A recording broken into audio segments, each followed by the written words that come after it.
No one's coming. No one. No one's coming to push you. No one's coming to tell you to turn the TV off.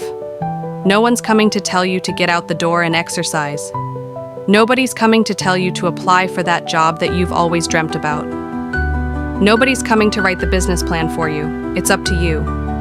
Just get up, move towards that challenge. Whatever that challenge is, move towards that challenge and go attack it.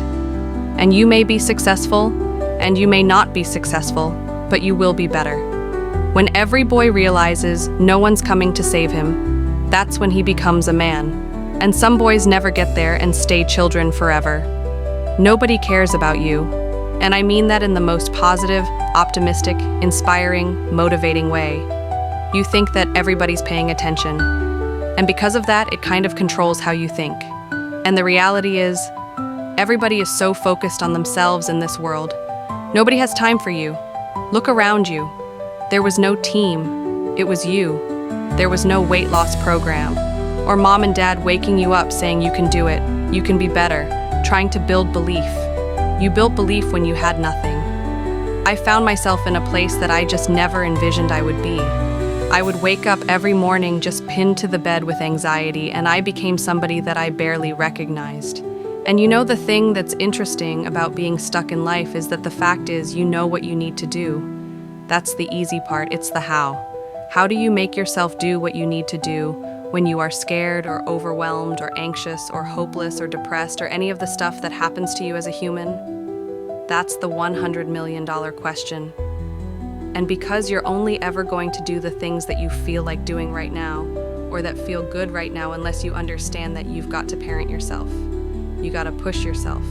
You're not going to make your dreams come true. You're just not. We're not wired that way. You weren't born that way. You weren't that way when you were growing up. And you're certainly not that way as an adult. And there's a tremendous amount of liberation that comes when you accept the fact that you're always going to need to give yourself a push. We don't want to be left alone by ourselves. So we come in and we sit down and we get on our phone, or we turn on the TV, or we go wherever, we do whatever, because we don't want to face the reality of being by ourselves. Start making yourself a companion that you're comfortable with and become comfortable in your own skin. I've trained 99% of my life alone. No one pat me on the back. I did all of the work alone. And while I'm still hard on myself, I know what I did. You know, if you're going to create anything of value in this life, even if it's with other people, you're going to have to be willing to be on your own for a bit, to forge on your own, to take walks alone. I just have bad news for everybody. Nobody cares that you don't have time to practice. Nobody cares that you didn't grow up with money. Nobody cares that you came from a bad neighborhood. Nobody cares about your problems. Stop with the pity party. Stop feeling sorry for yourself. And remember, no one is going to save you but you. Save yourself.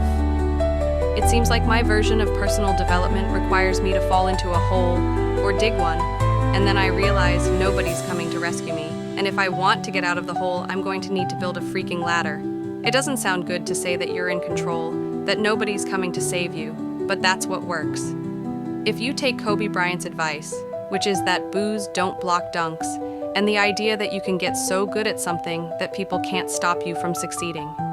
And I promise you, every single person who wants to do something with their life and has done something with their life has gone through the exact chapter that you're going through. And it's the lonely chapter. It's the chapter where you don't fit in with your own friends, but you don't have the outcomes yet to fit into a new group of friends. And you're going through this, and you're like, is this even worth it? Because you have no signs of success. But if there's anything that you can take away from what we're saying right now, is that the sign of success is the hate that you get along the way.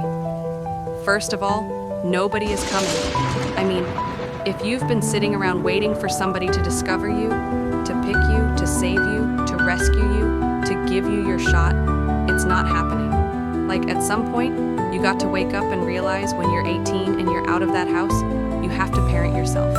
Your life is your responsibility. No one is going to save you.